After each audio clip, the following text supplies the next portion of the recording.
So I'm thinking about two things right now concerning the military.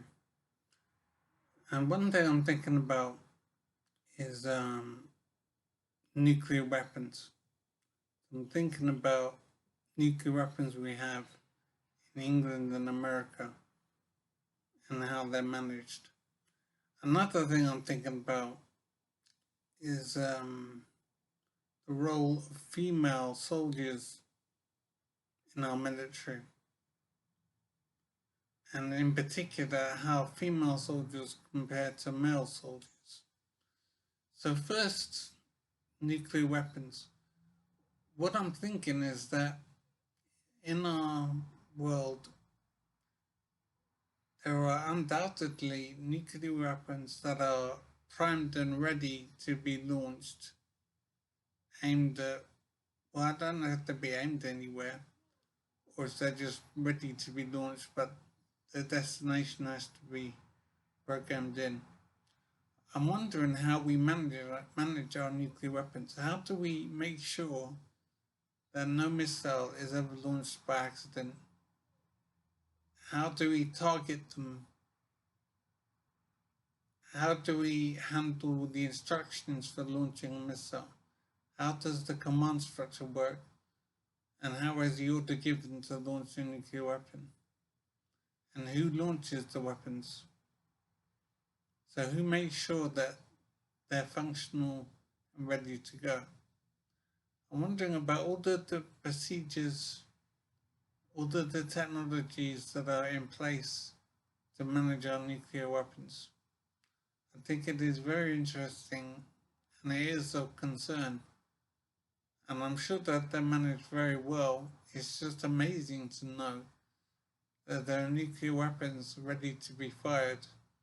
And I'm wondering how quickly a nuclear weapon can be fired when the need arises. It is so strange to live in a world where nuclear weapons are ready to go quite quickly.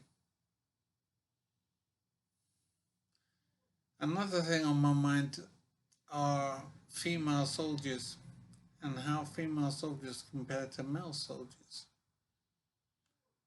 And one thing I was thinking a while back was could you have an entire, I don't know how you describe soldiers in squads or companies or groups or whatever, or units maybe. I don't believe that a whole unit or a whole company of soldiers could be all female. I don't think that would be possible because they wouldn't be able to perform the job as capably as a squad of male soldiers. I don't believe a female soldier is equivalent to a male soldier.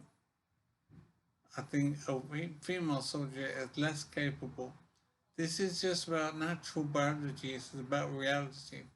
This is not an attack on women or any unfairness going on. This is simply about reality. So I think that a female soldier is not as capable as a male soldier. I think a group of soldiers, a company, or whatever you call them, could not be composed of all female soldiers.